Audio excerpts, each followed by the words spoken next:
આજે હું એવું માનું છું કે સમગ્ર ભારત આ સમગ્ર દેશની અંદર આજનો દિવસ એ ઐતિહાસિક દિવસ છે, કારણ કે આજે આ દેશની અંદર એક એવો ચુકાદો આવ્યો છે કે જે મને એવું લાગે છે કે આવનારા દિવસોમાં એક નવી રાજનીતિની જે શરૂઆત થઈ હતી એ નવી રાજનીતિમાં ફરીથી સોનામાં સૂરજ ઉગ્યો છે એવી સ્થિતિનું નિર્માણ થયું છે.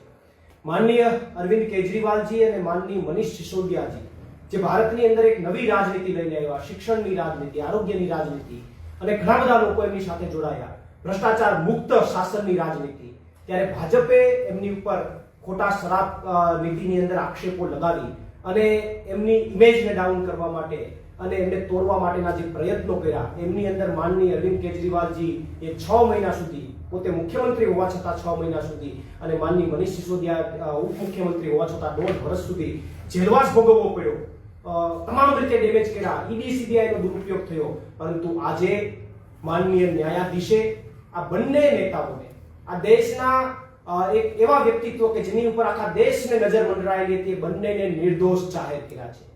માનનીય અરવિંદ કેજરીવાલજી અને માનનીય મનીષ સિસોદિયાજીને આ કથિત શરાબ કૌભાંડની અંદર નિર્દોષ જાહેર કરવામાં આવ્યા છે. કોઈ પુરાવા પર્યાપ્ત નથી, એટલા માટે એમને બાઇજ્જત બરી કરવામાં આવ્યા છે.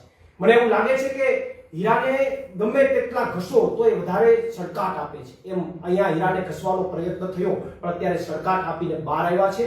તો આ બહુ મહત્વની બાબત છે અને બે મુદ્દાના ઉપરથી પ્રસ્થાપિત થાય છે. આ જે ઘટના બની એના ઉપરથી સમગ્ર ભારતની અંદર અને સમગ્ર ગુજરાતની અંદર બે મુદ્દાઓ ધ્યાને લેવાના છે. એક મુદ્દો તો એ કે આના ઉપરથી એ વાત પ્રસ્થાપિત થાય છે ડંકાની ચોટ ઉપર કે માનનીય અરવિંદ કેજરીવાલજી ઈમાનદાર છે ને છે એનું પ્રમાણપત્ર માનનીય ન્યાયાધીશે આપ્યું છે. એ ઈમાનદાર છે. હવે કોઈ શક કરવાની ગુજરાતની જનતા કે દેશની જનતાએ જરૂર નથી. તમામ લોકોએ આમાં પાર્ટીમાં જોડાઈ જવાની જરૂર છે.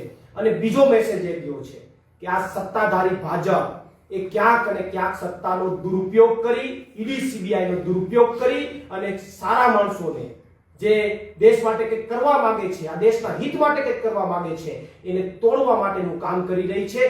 આ પણ ભાજપનો જે નકલી ચહેરો છે બહાર આવ્યો છે સમગ્ર દેશની જનતાની સામે. ત્યારે મને એવું લાગે છે કે આજનો જે ચુકાદો છે, આજનો જે દિવસ છે એ સમગ્ર ભારત વર્ષના લોકો માટે જીતનો દિવસ છે, ગુજરાતના લોકો માટે જીતનો દિવસ છે અને સમગ્ર ગુજરાત અને સમગ્ર દેશના લોકો આજના દિવસને એક દિવાળીની જેમ ભવ્ય ઉજવણી કરી અને આજના દિવસને ઉજવશે. આભાર.